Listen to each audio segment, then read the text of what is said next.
Hello， 大家好，我是催眠语，听我的故事睡不着，你来找我。今天呢，我们来讲古代的面相神书麻衣神相。那在故事开始之前呢，我们先来做一个小测验。接下来呢，我会放出照片，请你呢凭借你的第一眼的面相判断呢，哪一个是杀人犯，哪一个是好人。有的人呢，或许能第一眼就看穿好坏，但有的人呢，也许会被表面呢所蒙蔽双眼。那么好了，现在为大家公布正确的答案，你猜对了吗？你或许会好奇为什么会有那些厉害的警察能够一眼看出凶手是谁，而那些所谓好命的人往往又不是大家所认为的最美或者是最帅的人。根据联合国的统计数据显示超过 80% 的强奸犯呢都是熟人作案，这不禁让人深思吗？潜藏在生活中的危险真的就无迹可寻吗？如果有一个办法能够帮助我们快速的识别这些潜在的危险，多一点防备，那便是面相学了。今天呢，我们就来用科学的视角一同探究这门古老而又神秘的学问，看看连环杀手暴力犯罪或者是拐卖儿童犯呢，他们究竟有什么样的面相特征？那面相真的能够显示出人的命运吗？那要探讨面相学呢，就不得不提及古人心中最权威的一本书叫《麻衣神相》。这本书的具体写作时间呢，已经不可考究，但大约呢是在北宋时期问世的。据说呢是道家的高人陈抟所撰。记录的正是他的师傅麻衣道者的思想精髓。那陈抟这个人就很有意思他的悟道方式呢与众不同，竟然是在睡梦之中悟道的。别人都是打坐修行他却是睡觉，而且常常呢一睡就是好几个月。他天资聪慧早年博览群书，悟性又极高，因此呢自以为天下无人能及。然而呢有一次他在华山的一个石室之中睡觉悟道的时候，却遇到了麻衣道者。两个人对视之际呢，便瞬间知晓彼此呢都是悟道高手，于是呢决定一较高下。比拼结束之后呢，二人走出石室不约而同地指向东边的一个位置。陈抟呢这才恍然大悟，原来呢天外有天，人外有人。麻衣道者的本领呢远胜于他。从此以后呢，这个陈抟便追随麻衣道者呢开始修行。那麻衣道者的本领呢，自然是极其全面的嘛。他虽然是悟道者，讲话呢却一点也不玄乎，还总结出一套精妙的面相的本领。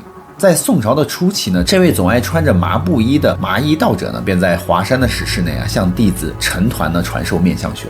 他上课时不说话，也不用纸张。到了冬天呢，两个人就围坐在这个火炉旁透过眼神交流来授课。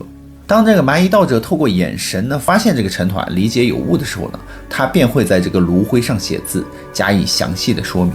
那一直以来呢，古代的面相学都是一件非常重要的事情。根据《后汉书》记载呢，皇帝选妃之前呢，都要先找人看一遍秀女的面相。面相不好的人呢，不仅不能够入宫，甚至还会有丧命的风险。同样呢，在我们现代许多的情侣在谈及婚嫁的时候呢，也会找人去看面相。所以陈抟呢也意识到了面相的重要性，所以在师父去世之后呢，他继续呢留在石室里，开始钻研和整理所学到的这个面相法。最终呢，就编撰出了木刻版的麻衣神相。而另一本大家可能更熟悉的著作呢，叫《紫微斗数》，相传也是陈抟所著，是由吕洞宾传授给他的。俗话说相由心生嘛，那么我们人的五脏六腑与面相到底有何关系呢？麻衣神相中就说火山之所以会爆发呢，就是因为地壳的深处积累的能量需要得到释放。那人也是如此。如果说深藏不露的地核是人的内心的话，那么喷薄而出的火山就像是人的面容。不同等级的地底能量呢，造就出多样化的火山的外貌。所以五脏六腑所蕴含的能量呢，也让人的面相有所不同。中医就认为，从人的面相就可以理解到五脏的运行情况。这就是因为人的面部与人体的细胞的经络相互连通的。有人说人的内心最重要，外貌不重要，这句话是不对的。其实心地善良的人呢，自然而然呢，他的外貌就很讨喜。那一肚子坏水的人呢，难免凶行毕露。所以内心的想法也就是心机嘛，它会转化在人的表情上。那表情呢，就是内心情绪的反应。有什么样的情绪呢，就会有什么样的表情。那透过察言观色来了解人的内心正是面相学的一部分。麻衣神相里还说美丑和善恶呢，都需要分开来看。有的人呢，人面兽心，也有的人呢，兽面人心。但是人们似乎总爱把美丽和善良联系在一起，事实真的如此吗？其实历史上呢，是有一位美丽的毒妇的代表，她就是汉高祖的皇后吕后了。那汉高祖当时一死呢，他就下令将汉高祖所宠爱的所有的嫔妃们四肢全部砍掉，再将他们扔进猪圈，或者是都塞入那个腌菜用的那个酱缸里面。当然我们并不是说美女都是恶毒心肠的，我们要说的是，我们不能够单凭外表就下结论，不能够因为哪一点做得好或哪一点做得不好就妄下断言，所以我们是需要综合各种因素来看的。麻衣神相里面就说是需要根据吉凶各自所占的比例，经过加减乘除的运算，最终呢得出综合的评分。那麻衣神相里的这个评分到底是怎么来评判的呢？它里面就说面相分为3庭，也就是说人的面部呢被分为3个等级，就是上庭、中庭和下庭。那上庭呢是掌管着从出生到30岁的运势，而中庭呢是管到50岁，下庭呢则管着晚年的运势。那对于3庭来说，协调是最为重要的，也就是说3庭的长度要均等，不能够过宽或者是过窄。例如呢，有的人3庭就很不协调，长鼻子呢就破坏了3庭的平衡，因此呢，这种人呢就注定一生孤独，诸事不顺。还有一种是额头看起来很短，发际线呢已经发达到了额头的上方，这种天庭狭窄之人呢，少年磨难之多。要看一个人有没有福气呢，首先要看3庭是否均等，然后再仔细观察其局部。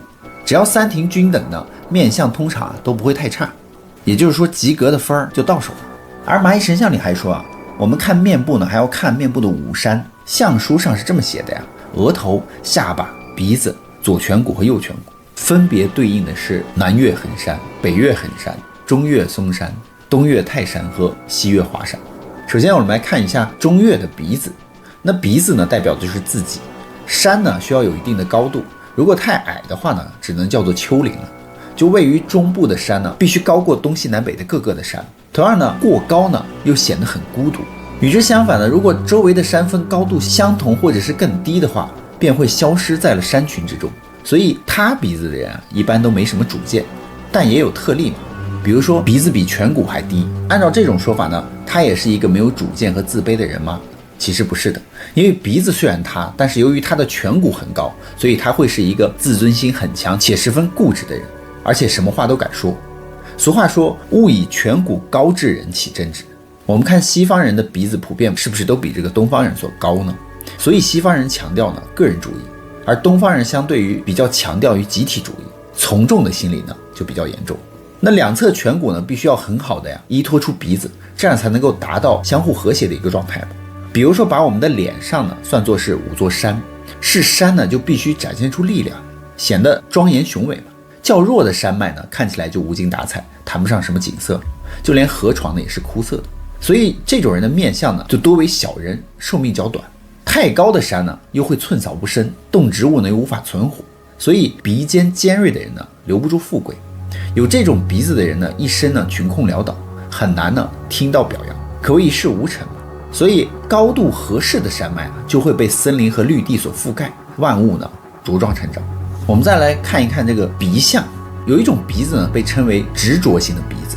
书上说鼻子呢就像绝壁一样笔直下来呢，全部力量都集中在鼻尖。有这种鼻子的人呢基本上都是一丝不苟，事必亲力亲为，很注重自己形象的人。而且长这种鼻子的人呢从不赌博，不会失去理想。男人如果长这种鼻子的被女人逮住那就是无处可逃，而女人如果长这种鼻子的被男人逮住的话，也是很难脱身的，但是会很幸福。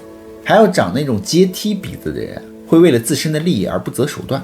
如果鼻子上长着横纹，或者是鼻子的下方出现横纹呢，就表示水流被阻挡，于人不利。我们再来看这种鼻子上方或者印堂相连的这个山根，山根本应该鼻挺有力嘛，但是如果这个人的山根塌陷，使印堂呢威临绝壁，所以神气陷入谷底。如果一个人的山根不好的话，即使读破万卷书呢也很难成功，不仅会荡尽钱财，找不到饭碗，还会克妻跑子。再有横纹的话呢就更不妙了。还有一种鼻子呢被称为是鼻中之王，它被称之为悬胆鼻，鼻根呢细如游丝，看起来注定一辈子穷困潦倒。然而这种鼻子的人呢却是富人之中的富人，绝对的顶级富豪的一个鼻相。还有一种是朝天鼻嘛，如果是女人的话会比较没有福运，鼻子代表自己嘛，又代表伴侣。如果是男人朝天鼻呢，精气神会从外露的鼻孔露出，因此会短命。那鼻孔外露呢还漏财没心眼，一冲动呢就大把花钱，所以周围总会有很多人。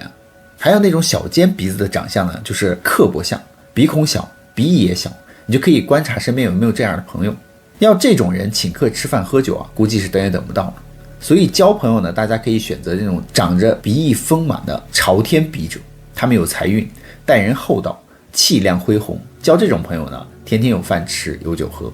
即使是鼻翼很大，只要是鼻孔朝天呢，心就软，在钱的问题上呢，就做不到不留情面的。相反，朝地鼻的人呢，生气也不会表达出来，会记在心里。但是事也无绝对嘛，不是所有的朝天鼻的人都一定会乱花钱。如果其他的部位的财相极旺的话，也能够守得住财的，压制住朝天鼻的破财，也就会压制住朝天鼻的这种破财相嘛。那朝地鼻呢，亦是门户紧闭之相，不太需要担心漏财。但是有朝地鼻的人呢，也不全是富人。同样呢，如果其他部位的破财相很甚呢，就守不住财嘛。所以说鼻子只是一个部分而已。那我们再来说颧骨。书中就说，世上没有一处是无用的面相，有凹必有凸，有低必有高，有凶呢必有吉。所以颧骨代表的是子女、邻居、朋友和兄弟。颧骨长得高的人呢，通常人缘也不错。颧骨如果斜向两侧呢，注定你碌碌无为。我们可以把颧骨高低比作一个人的热情程度。没有颧骨的人呢，通常也比较无情冷漠。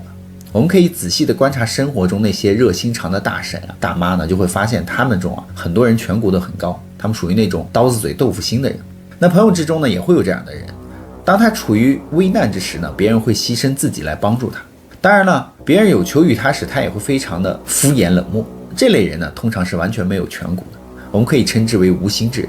大家交朋友的时候呢，可以注意观察，同时呢，也要慎交嘛。那在麻衣神相之中呢，还有提到眼睛。他说两眼窄而尖者呢多很多，眼距近者下垂者呢多狡诈。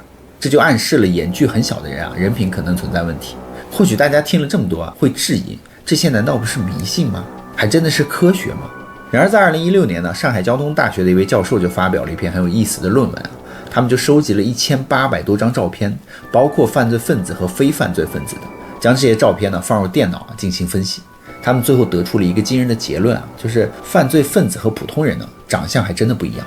概括来说的话，就是犯罪分子的眼距更小，嘴角呢更下拉。你说这科学吗？会不会带有太多的主观偏见呢？而这位教授呢，考虑到了这一点，他直接将任务就交给了电脑。电脑最大的好处就是没有人脸识别的偏见嘛，它能够做到零基础零偏见，没有美丑的概念，它不会因为你长得普通啊就掉以轻心，也不会因为你长得漂亮呢就忽略细节。最后教授就让 AI 去识别啊，把人脸分成各种很小的区域，结果就发现呢，两个区域特别重要，因为犯罪分子们都出现了一个可能性，就是他们的眼距更近，嘴角下拉更多。具体的数据呢，显示就是犯罪分子的两眼之间的距离比普通人更近，大约是 19.6%， 而嘴角下拉的幅度更多，大约是 23.4%。 这份报告呢，是不是非常有趣？而教授除了分析现有的照片，还让电脑去揣测和想象犯罪分子和非犯罪分子可能的长相。用通俗的话来说，就是坏人啊可能会长什么样子，好人可能会长什么样子。最后得出的结论就是，他给出了一张图，上面一行人呢是坏人可能长相，下面一行人呢是好人可能的长相。我们就会发现，好人的脸型呢是更加圆润，看起来更加面善的，而坏人呢，除了前面说的是嘴角总是下拉，好像不高兴，眼距靠得比较近之外呢，你认真看的话，还会发现他们的脸多多少少都是有点歪斜的。这就引出了今天的第二个观点了，也就是说，犯罪分子可能还具备长相的特点，就是颧骨突出、头部畸形，以及由于头部的歪斜而导致的脸部的不对称。这些人呢，有可能是罪犯或者是暴力犯，他们啊不只是对别人狠，对自己也是非常狠的。因为李玫瑾教授呢，在他的著作《犯罪人论》中啊，就提到犯罪的人通常会有特定的体貌特征，包括脸型等。因为当他们去监狱看那些犯罪的人的时候，尤其是搞监管的那帮人呢，基本都会发现监狱里找不着特别帅的、特别相貌端正的，很少见。而且这些犯罪的人呢，他们在遗传上都会有一些缺陷的。而麻衣神相的书里就说到，犯罪嫌疑人的特点呢，一个是头部畸形，像小头、大头或者是头部歪斜的。里面就是说，如果你的头太小，不管你是头小、头尖，还是你的头是圆的，你不是缺乏毅力，就是命不好，要么就是心性比较急躁。还有就是他讲到头歪斜这一块，直接说心性不正，这还是挺重的一个词嘛。他还有讲到，如果你心性不正的话，你的运程就不会很好。所以说麻衣神相与犯罪人论这2本书就神奇的契合到一起了，都是有关于这个头骨的描述嘛。那在传统的相术学里面，这些面相都会被说成是不吉之相。其实这个麻衣神相书中还有更多关于5相、25相的深入分析，如果大家感兴趣的话，我们下集再聊。那么好了，故事呢，宇哥也就讲完了。别忘了订阅关注宇哥的频道，看后续更多精彩内容哦。